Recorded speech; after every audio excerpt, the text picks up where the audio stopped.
প্রিয় দর্শক, সপ্তাহ ঘুরে আবারও নিয়ে এলাম আপনাদের প্রিয় অনুষ্ঠান গ্যালারি। জানেন, এই পর্বে আমরা দেশের খেলাধুলা, বিদেশের খেলাধুলা নিয়ে আলোচনা করি। আমি আছি আপনাদের সাথে মমিনুর রিপন। সদ্য সমাপ্ত বিশ্বকাপ নিয়ে আজকে আমরা আলোচনা করব। আমাদের সঙ্গে উপস্থিত আছেন ক্রিকেটের পরিচিত মুখ, ক্রিকেটের যে সংবাদ হয়, খেলাধুলার যে সংবাদ হয়, তার পরিচিত মুখ আতিফ আজম। আতিফ ভাই, আপনাকে স্বাগত জানাচ্ছি আমাদের স্টুডিওতে। বিশ্বকাপ নিয়ে আমরা আলোচনা করব অবশ্যই। তার আগে চলুন আমরা দেখে আসি, যেহেতু আমাদের বিশেষ প্রতিনিধি বর্ষণ কবির সেখানে উপস্থিত ছিলেন, বার্বাডোসে বিশ্বকাপের ফাইনাল খেলা যেখানে অনুষ্ঠিত হয়েছে, সেই তার রিপোর্টটি দেখে এসে আমরা আলোচনায় আসছি।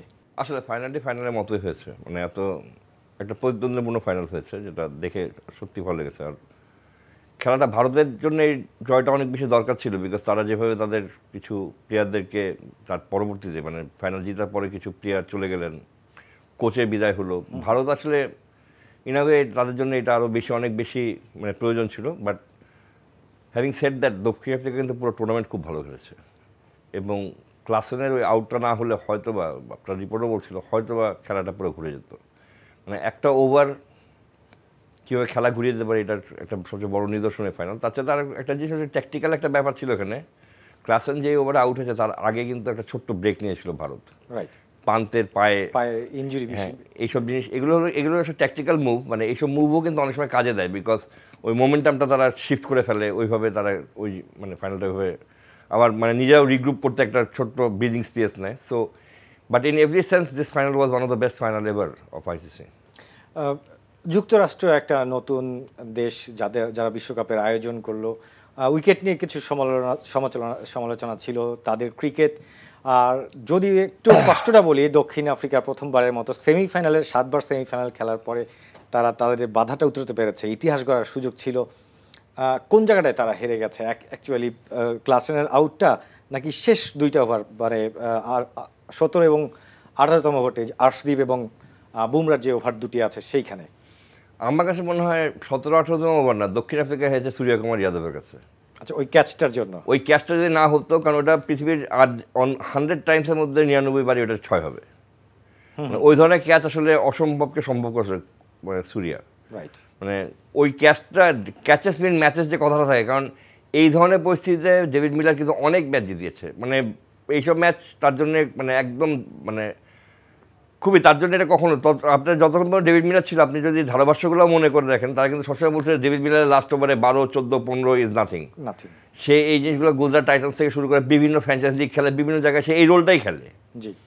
So the major talking point যদি হয় যে একটা ক্যাচ, এবং সবচেয়ে বড় কথা হলো ওই রকম প্রেশার সিচুয়েশনে যেখানে মানে পুরো পৃথিবী তাদের তাকিয়ে আছে, ওই রকম প্রেশার সিচুয়েশনে নিজেকে হোল্ড করা এবং তারপরে মানে ইউজ অফ মাইন্ড, যে বলটা যে হাত থেকে ছুটে মানে ছড়িয়ে দিতে হবে, বিকজ আমি ক্রস করে যাচ্ছি রোপ, এই সব কিছু মিলিয়ে দ্যাট ওয়ান ক্যাচ মানে সামারাইজ হাউ মানে ইগারলি মানে India was waiting for this trophy. মানে এটা এবং তাদের মানে যে তারা যে মানসিকভাবে একটা ইয়েতে ছিল যে কোনো মূল্যেই হোক, ধরেন যেই সময় ক্লাসেন ব্যাটিং করছিল ওই সময় কিন্তু আসলে পৃথিবীর অন্য যে কোনো দলই হয়তো বা মানে খেলা ছেড়ে যেত, মানে বডি ল্যাঙ্গুয়েজ চেঞ্জ হয়ে যেত।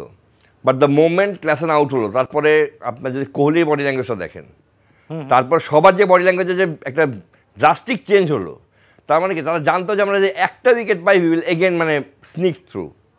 এটাই সবচেয়ে বড় মানে আমার কাছে মনে হয় ওই ক্যাচটা ওয়াজ ভেরি ভেরি ভাইটাল। এই ক্যাচটা নিয়ে ম্যাচ শেষে একটু সমালোচনা হয়েছে, অনেকেই বলছেন যে সেই ক্যাচটা নিয়ে প্রশ্ন আছে। আপনি দেখেছেন, আপনার মনে হয় কি কোনো কোশ্চেন? আমার মনে হয় না, আমার মনে হয় না, ইন দ্য সেন্স যে মানে যে সকল সমালোচনা আমি দেখেছি বা দেখেছি, রোপ বড় করে ফেলা হয়েছে, এই হয়েছে, এগুলো আসলে সম্ভব না। মানে এগুলো একটা গ্লোবাল ইভেন্টে এই রোপ বড় করা, এগুলো তার পাড়া ক্রিকেট হচ্ছে না যে আপনার ইয়েতে, এগুলো আমার মনে হয় না ইয়েতে, মানে ওটা just it was a catch. মানে খেলা শেষে একটা সমালোচনা দরকার হয়তো বা সেটা, কিন্তু রোপ বড় করা এটা আসলে কোনো আইসি ইভেন্টে রোপ বড় করার গল্প এখন পর্যন্ত আসেনি। মানে এটা জাস্ট বলার জন্য বলা যে ক্যাচটা ওই রোপের ওই দাগটার মধ্যে রোহিতের মানে সূর্যকুমার যাদের পা ছিল, সুতরাং ওটা 6 হয়েছে, ওই অনেক যে আমরা যে, কিন্তু এটা মানে এটা সম্ভব না। মানে এটা আসলে কোনো এটা মানে আমার মনে হয় না যে এটা কোনোভাবে এটাকে মানে ভ্যালিডেট করে যে ওটা অন্য কিছু ঘটছিল আর কি। আতিফ ভাই, বিশ্বকাপ বাংলাদেশ অংশ নিয়েছে, অনেক বলছেন সুপার 8-এর লক্ষ্য ছিল, বাংলাদেশ যতটুকু খেলেছে সুপার 8-এ একটা ভালো সুযোগ ছিল, সেটাও বাংলাদেশ ধরতে পারেনি। এখন জন্ম সনদ দিয়ে খোলো বিকাশ স্টুডেন্ট অ্যাকাউন্ট, নিজের বিকাশ নিজে কর। দর্শক, আপনারা জানেন দ্বিতীয় বিশ্বকাপ জয়ের পরে ভারতের দুই ব্যাটিং জিনিয়াস রোহিত শর্মা এবং বিরাট কোহলি আন্তর্জাতিক টি-20 থেকে বিদায় নিয়েছেন। আমরা আগে তাদের জীবনের টি-20 তাদের যে কীর্তি আছে সেগুলো আগে দেখে আসি নিলয় মজুমদারের একটি রিপোর্ট থেকে, তারপর আবারও আলোচনায় ফিরছি। আতিফ ভাই, এই দুই ব্যাটিং জিনিয়াসের বিদায়ের সাথে বিদায় নিয়েছেন ভারতীয় কোচ রাহুল দ্রাবিড় এবং একদিন পরে কিন্তু বিদায় নিয়েছেন রবীন্দ্র জাদেজা। এই যে একটা সুন্দর কালচার, ক্রিকেটটাকে সুন্দরভাবে বিদায় জানানো, এই কালচারটা আসলে আমাদের মধ্যে কেন নাই বা আসছে না কেন? এটা আসলে খুব একটা কঠিন প্রশ্ন যে এই কালচারটা কেন আসছে না। কারণ এরকম কালচারের জন্য, মানে কালচার আসার জন্য হয়তোবা কোনো একজন খেলোয়াড়কে পথটা দেখাতে হবে। মানে আজকে ধরেন এখন পর্যন্ত মাশরাফি বিন মুর্তজা বিদায় নেননি। জি, সে 2019 বিশ্বকাপে কিন্তু তার বিদায়ের সব ধরনের আয়োজনই করার চেষ্টা করা হয়েছে, তিনি বিদায় নেননি। বিদায়ের কালচারটা আসলে আমাদের দেশে খুব কম।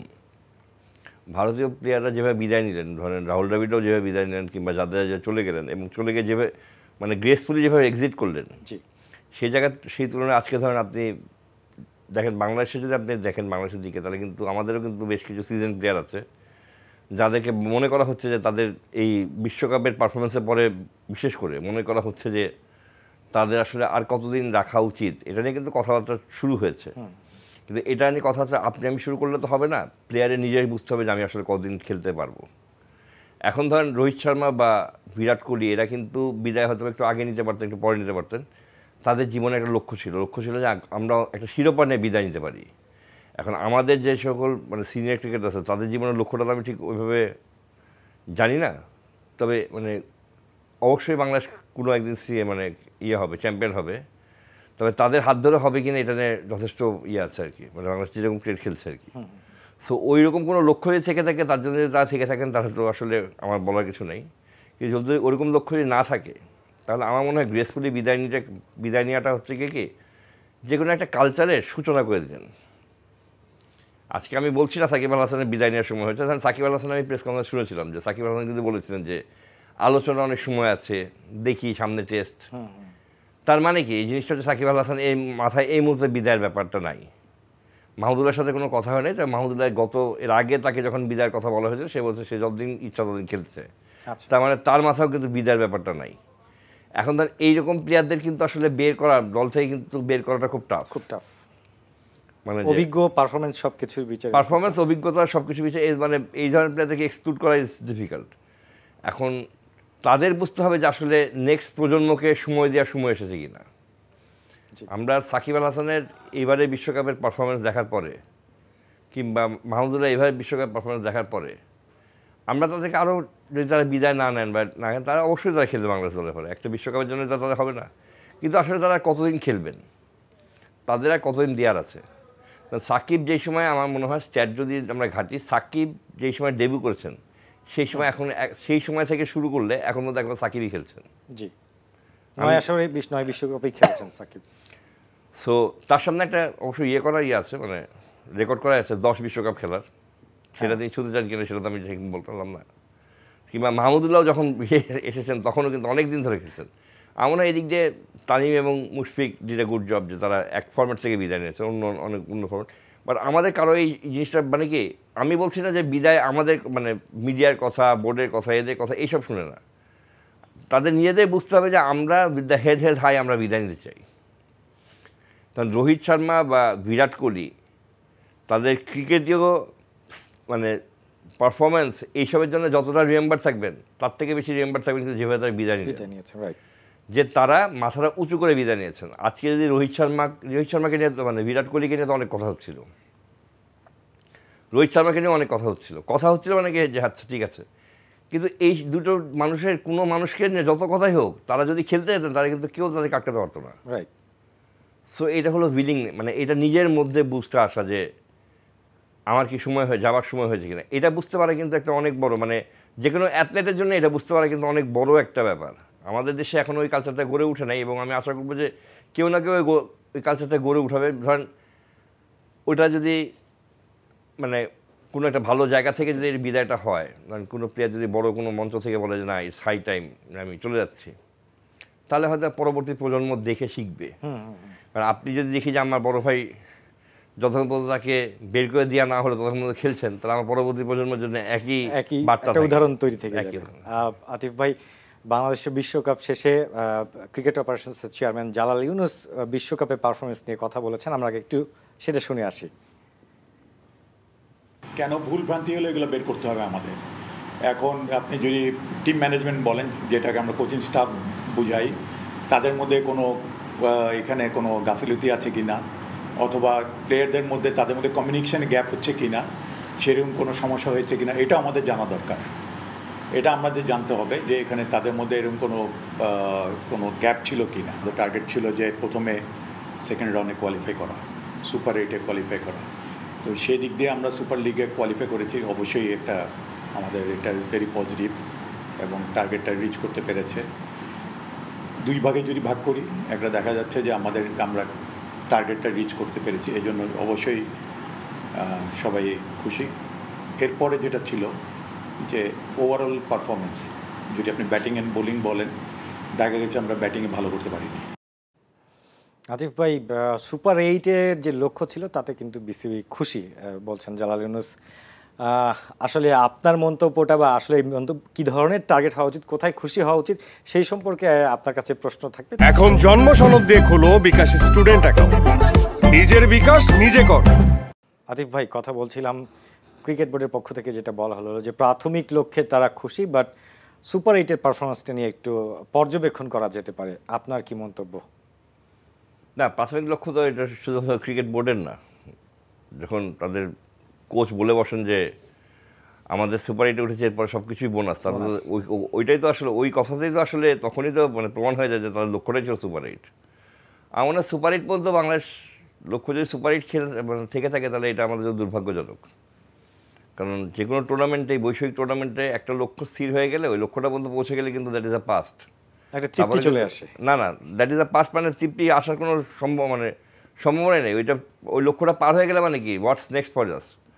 ধরেন বাংলাদেশের ক্রিকেট ইতিহাস যদি লেখা হয় কখনো, তাহলে আজীবন, আমার মনে হয় সারা জীবন এই সেমিফাইনালের জন্য চান্স না নেওয়াটা লেখা থাকবে।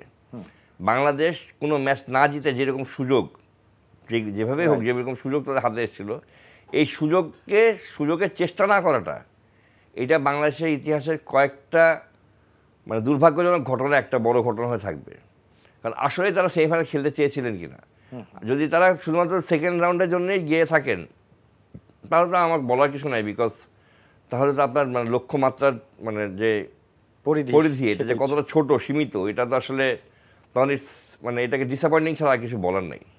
তবে তারা যেভাবে সেকেন্ড রাউন্ডটা খেললেন, মানে সেকেন্ড রাউন্ড মানে সুপার 8, তাতে বাংলাদেশের ক্রিকেটের মানে আমরা বড় দলগুলোর সাথে কীভাবে স্ট্রাগল করতে পারি, সেটা কিন্তু আমরা সাউথ আফ্রিকা মানে ওই দুইটা ম্যাচে দেখেছি, ইন্ডিয়ার সাথে এবং ইয়ের সাথে, সুপার 8-এ হ্যাঁ, ভারত এবং অস্ট্রেলিয়ার সাথে দুটো ম্যাচে আমরা দেখেছি কীভাবে আমরা বড় দলের সাথে মানে সাফার করতে পারি। আপনার কাছে ছিল, আমার এখনও নিজের মনে আছে, একটা সময় ছিল, সেটা হলো 2014-15 মনে হয়, 14 বা 15, I am not sure, but Afghanistan বাংলাদেশের ফতুল্লা মাঠে এশিয়া কাপে বাংলাদেশের সাথে জিতে। ওইটা আফগানিস্তান প্রথম বাংলাদেশের সাথে জয় অ্যাট এনি ফরম্যাট। ওই জিতার পরে আমরা 2014, আজকে 2024, 10 বছর আগে, that was a massive blow for Bangladesh. বাংলাদেশের ক্রিকেটকে নিয়ে তখন মানে অনেক কিছু আমরা লিখলাম, শুনলাম যে ক্রিকেট একদম শেষ হয়ে যাচ্ছে, আফগানিস্তান জিতে যাচ্ছে বাংলাদেশে। আজ 10 বছর পরে বাংলাদেশ আফগানিস্তানের সাথে হারলে ওটাকে আমরা অঘটন ধরতেছি না। এটা হলো বাংলাদেশের ক্রিকেটের সবচেয়ে স্যাডেস্ট পার্ট। 10 বছরে আফগানিস্তান ক্রিকেট বা অন্য দেশের ক্রিকেট যেভাবে ইমপ্রুভ করেছে, আমরা কিন্তু ইমপ্রুভমেন্ট গ্রাফ ওরকম হয় নাই। আজকে আফগানিস্তান ক্রিকেটাররা পৃথিবীর বিভিন্ন দেশে খেলে, বাংলাদেশের ক্রিকেটাররা খুব মুষ্টিমেয় ক্রিকেটার খেলে।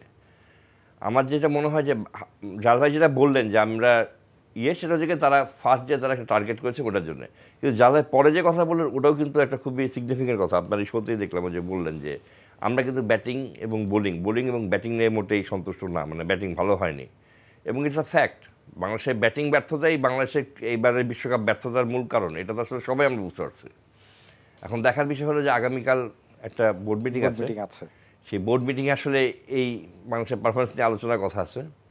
সেই আলোচনায় কী কী পদক্ষেপ বাংলাদেশ ক্রিকেট বোর্ড নেয়, কারণ আপনার তো মানে বললেই হবে না যে এটা করা উচিত, ওটাকে ইমপ্লিমেন্ট করতে হবে। এবং শেষ বিষয় হচ্ছে কি যে হাথুরু সিংয়ের সাথে বাংলাদেশ ক্রিকেটের সম্পর্কটা আর কতদিন থাকবে? চুক্তি মনে হয় এই বছরই শেষ হয়ে যাবে। হ্যাঁ, ফেব্রুয়ারি শেষ হবে। হাতুড়ার ব্যাপারে অনেক ধরনের রিজার্ভেশন আছে, যে বিশ্বকাপে ইন্ডিয়ার সাথে তার দল নিয়ে অনেক কথা আছে, যে মাত্র 2টা পেস বোলার খেলা আছে ইন্ডিয়ার সাথে। আচ্ছা ভাই, একটু যদি যোগ করি আর কি এটার সাথে, যে দেখেন ভারত সম্প্রতি যে জিম্বাবুয়েতে যাবে, তারা কিন্তু একটা প্রায় নতুন দলই পাঠিয়ে দিয়েছে। আমরা আসলে এই ধরনের মানে এই সাহসটা কেন নিতে পারি না, যে আমরা সিনিয়র 3জন প্লেয়ারকে একটু রেস্ট দিয়ে বা রেগুলার পারফরমারকে রেস্ট দিয়ে একটা পাইপলাইনের প্লেয়ার। এই যে রেস্ট দিয়ে কথা বলছেন, এটার সাথে আমি খুব একটা একমত না। আচ্ছা, মানে আমার কাছে মনে হয় এখন সিনিয়র প্লেয়ারদের either it's now or never, মানে তাদের এখন হয় থাকতে হবে অথবা যেতে হবে। মানে এখানে আসলে রেস্ট দিয়ে আর আর কোনো অবকাশ দেখি না। আপনার যদি নতুন শুরু করতে চান তাহলে একদম পুরোপুরি নতুনই শুরু করতে হবে। পাইপলাইন স্ট্রং করার জন্য যে আন্তর্জাতিক ফ্লেভার, সেটার জন্য আমাদের নতুন শুরু করে একদম করতে হবে। কারণ কি, আপনি আজকে অধিনায়ক, আপনি জানেন যে আমি অধিনায়ক ঠিকই আছি, কিন্তু সিনিয়র প্লেয়ার আসবে, তখন আপনার স্টাইল অফ অধিনায়ক করতে একরকম হবে। আপনি যখন জানবেন যে না, all my decisions are made by me, তখন সাকিব আল হাসান, মাহমুদুল্লাহ, তারা বাংলাদেশের ক্রিকেটের জন্য অনেক করেছেন, এটা তো কোনো সন্দেহ নাই। কিন্তু কথা হচ্ছে কি যে তারা যদি খেলেন, এখন তো বাংলাদেশের ক্রিকেটের নেক্সট ইয়েটা কি, 2 বছর আপনার বিরাট কোহলি কি বললো, সামনে 2 বছর পরে নেক্সট ওয়ার্ল্ড কাপ, আমি আশা করবো নতুন একটা দল এই 2 বছর গুছিয়ে নিবে। আমাদের জন্য যেন এই নতুন দলটা, এই 2 বছরের দলটা এখনই শুরু হয়ে যায়। আচ্ছা, আমরা যেন 12 মাস পরে, 18 মাস পরে গিয়ে না শুনি যে আমরা এই সিনিয়র নাই বা ওই সিনিয়র নাই। যদি এই সিনিয়ররা কমিট করে যে না, আমরা নেক্সট ওয়ার্ল্ড কাপ পর্যন্ত খেলবো, এবং বাংলাদেশ ক্রিকেট যদি মনে করে যে তাদেরকে রাখা দরকার, তাদেরকে রাখুক, তাদেরকে দেখেই পুরো দলটা সাজানো হোক। কিংবা যদি মনে করে যে না, এদেরকে দেওয়ার হবে না, তাদেরকে জানিয়ে দেওয়া হবে তোমাদেরকে দেওয়া হবে না, তোমাদের এখন মানে ইয়েটা কি। ওকে আতিফ ভাই, আলোচনা সুন্দর হয়েছে, বিশ্বকাপটা সুন্দর হয়েছে। আমরা আশা করি বাংলাদেশের ক্রিকেটের আগামীর পথ চলাটা সুন্দর হবে। আমাদের সময় একেবারেই শেষ, বিদায় নিতে হচ্ছে আমাদের অনুষ্ঠান থেকে। আপনাকে অসংখ্য ধন্যবাদ আমাদের স্টুডিওতে সময় দেওয়ার জন্য। আপনাকেও। দর্শক শুনছিলেন বিশ্বকাপ নিয়ে, বাংলাদেশের ক্রিকেট নিয়ে আতিফ আজমের সাথে আমাদের গল্প আলোচনা, যেটাই বলেন না কেন। আগামী পর্বে আমরা নতুন অতিথি নিয়ে একই সময় হাজির হব আপনাদের সামনে। ততদিন পর্যন্ত ভালো থাকবেন, সুস্থ থাকবেন।